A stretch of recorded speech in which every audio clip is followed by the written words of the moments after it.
So you were talking opponents.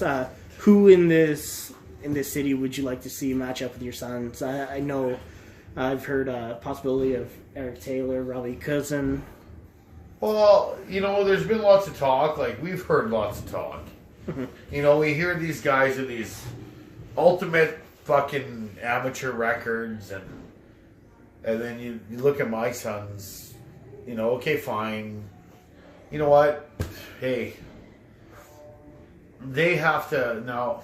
Yeah, we heard lots of talk of Robbie Cousins and Raphael, and we heard that's why Robbie dropped a weight division, so he doesn't got to face Raphael. And then we hear Robbie's this magical guy, and we're basically shit, and then we hear other people, like, come on, man. You don't think we know they shit talk us? We don't shit talk these guys. We have a goal, and if, so be it. One day Mel could say, hey, you know what? I need to sell tickets. Robbie and Rafi. You know what? I got to look at the side of it. Like, I look at the work ethic. My son doesn't work. Now, here's a comparison, okay? You have 50 amateur fights, okay, as a guy. Okay, fine. Let's say you win 30 of those, and you lose 14, or whatever the fuck it is. And you train 3 hours a day, 3 days a week. Then you look at my sons that train 6 days a week, 7 hours a day. Do you think your amateur record really fucking matters? Like, your amateur records don't matter. Oh, amateur and pro, totally That's two different games. My kids were born and trained to be pro fighters. So, you know what? We hear lots of talk of Carlito and Eric Taylor. First of all, that fight won't get sanctioned. Second of all, it's not a fight we're interested in. You know what? Rafi and Robbie, you know what? We heard lots of song and dance about that. Personally, Robbie's last performance against Hugo Aguilar, he couldn't finish Hugo off, right? Let's be honest, he couldn't finish Hugo off. My younger son went to a decision also. Hugo's a tough motherfucker, but there's no way Rafi would knock Hugo out. Rafi would fuck Hugo up. He's got reach, he's got speed, he doesn't fall in the traps. Yeah, Robbie's got more amateur fights than Rafi, but Rafi has this something about him. He doesn't talk much. He's a stone cold killer. Like, you've seen him perform.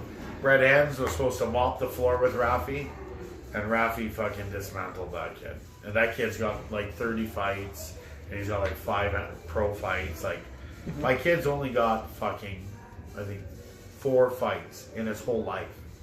4. It's not just your boxing pedigree, it's your mindset.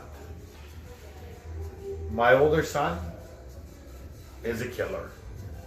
So this goes out to Robbie Cousins. If you ever get the inclination, you can honestly beat my son will destroy you. Straight up. No, I'm not just saying that from a father's standpoint. Robbie, you're a great guy, I understand, but my son will dismantle you. We've seen all of your fights, Robbie. I've got amateur footage on you. That's the thing. We didn't just jump into this, hey, we're going to box. I have thousands of hours of amateur footage and amateur competitions before we even went pro. When these other guys were all amateurs, we got all their footage.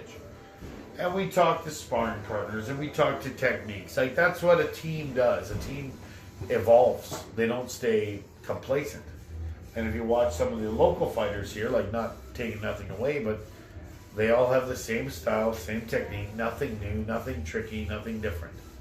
We stay away from sparring all the local guys because, we brought in guys from Mexico, I brought in guys from Grand Prairie, I brought in guys from BC, I brought in even a guy from Quebec to spar.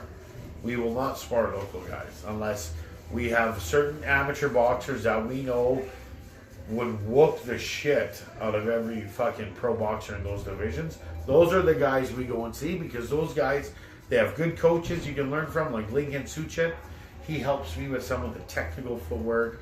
You got Dana Paulson. Like, he's a great technical. You got, just working on the techniques and how to move. And we got Robert Zabit, David Zabit, they're the lone wolves up in Wabasca. No one even talks about them, but Rob can disassemble a fighter and what they do. Like, he's like an analyst. Then you got Dave. Dave knows angles and works pedigree. So it doesn't take one coach to make a fighter. It takes a whole pedigree. So we've assembled a team. These boys aren't just... It's funny because everyone says these boys, you train these boys. I didn't just train these boys. Every coach in this city has had a piece to train my boys. So when you fight my boys, you fight every single coach. So that's why we're different. We're a little different, you know. And my boys, they take shit kicking. Like Rafi can take. He's got perfect defense. He's got perfect lateral movement. You know, we got to fix some stuff, you know, and no one's perfect, you know.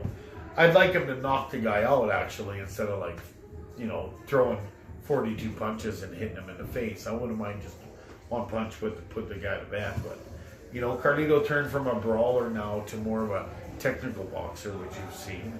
And, yeah, that's how we adapt, where other boxers don't adapt in the city. We're not the best in the city, but to me, there's always room for improvement. There's no one better than anybody. Let's just get it on, like, you know.